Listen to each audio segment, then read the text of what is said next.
So, Diyos maray na aga po sa indo mga tugang, banwaan ng Diyos. Diyos marhay na aga po, Father. Today we celebrate the Good Shepherd Sunday. Ang Domingo, ning maray na pastor.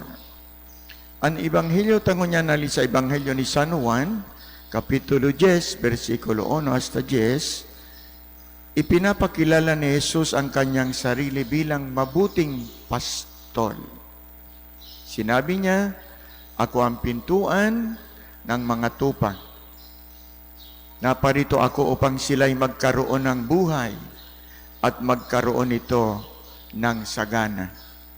Napakaganda ng larawang ito.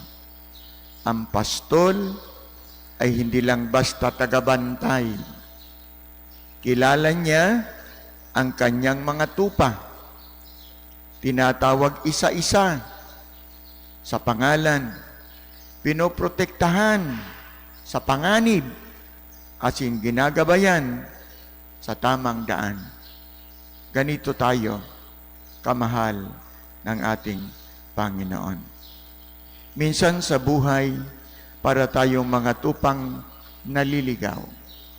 Nalilito tayo, napapagod, nasasaktan, at nawawala ng direksyon sa buhay. Maraming boses sa mundo, boses ng bisyo, boses ng pagkayabang, boses ng kasakiman, boses ng pagkagalit, boses ng makamundong tagumpay.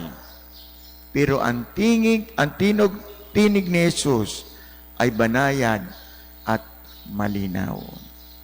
Anak, sumunod ka sa akin. Ako ang daan. Ako ang mag-aalaga sa iyo. Sabi sa Ebanghelyo, naririnig ng mga tupa ang kanyang tinig at tinatawag niya sila sa kanilang pangalan. Isipin ninyo yon.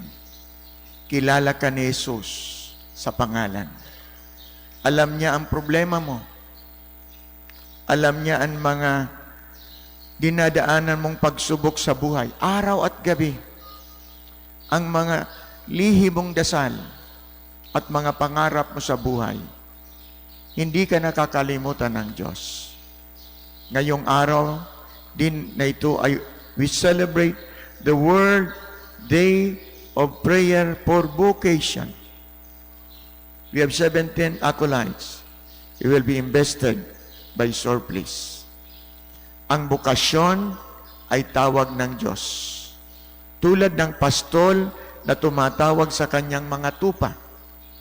Patuloy ding tumatawag ang Diyos ngayon sa pagpapari, sa pag-reliyoso, sa pagiging madre, missionary, mabuting mag-asawa, at banal sa pamumuhay bilang laiko. Ang problema, hindi tumitigil ang Diyos sa pagtawag. Subalit, ang malaking problema, marami ang hindi nakikinig sa Diyos. Nag-aapod ang kagurangnan, alagad kadaklan man sa satuya, dai man nagdadangog sa tingog ning kagurangnan. Marami tayong tanong, ano ang gusto kong maging sa paglaki ko, sa buhay ko? Pero ang tanong ng Diyos ay, ano ang gusto mong ipagawa mo sa akin? Kailangan natin ngayon ng mabuting pastol. Mabuting mga pare, banal na pare, mapagmahal na pare, mga madre at reliyoso, mga masayahin sa paglilingkod, mga magulang na gagabay sa pamilya, at mga kabataang handang magsabi ng yes sa ating Panginoon. Kaya sa misang ini mga tugang, we say to the Lord, Lord, bigyan mo kami ng banal na pare. Lord, bigyan mo kami ng masisipag na madre at reliyoso at laiko. Lord, tawagin mo ang aming mga kabataan at turuan mo kaming lahat na sundin ang iyong tawag. Allow me to end my sharing with you with a story. May isang batang nagpapalipad ng saranggola. Umakyat ito ng napakataas hanggang natakpan ng ulap. may dumaan at nagtanong, Iho, paano mo malalaman na nandiyan pa ang saranggula mo na hindi mo na nga nakikita? Ngumiti ang bata at sumagot, kasi po, nararamdaman ko pa rin ang hila. Minsan hindi natin nakikita ang Diyos. Hindi natin alam kung saan tayo dinadala ng buhay. Pero kung nararamdaman mo pa rin ang hila, papunta sa kabutihan, sa dasal, sa pagmamahal, sa paglilingkod at kapayapaan, iyan ang mabuting pastol na humahawak sa iyong mga kamay. Huwag kang makawala sa kanyang kamay.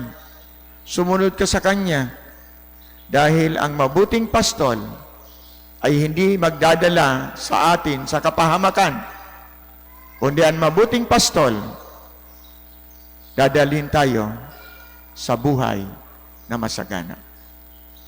So as we continue this Eucharistic sacrifice, we pray for all the priests in the world to be a good shepherd. We pray for all the parents in the family that they may be a good shepherd in their children. We pray for all the seminarians, for all the religious, for all the lay, that they may be a good shepherd wherever they go. This will be our prayer as we continue this Eucharistic sacrifice this morning.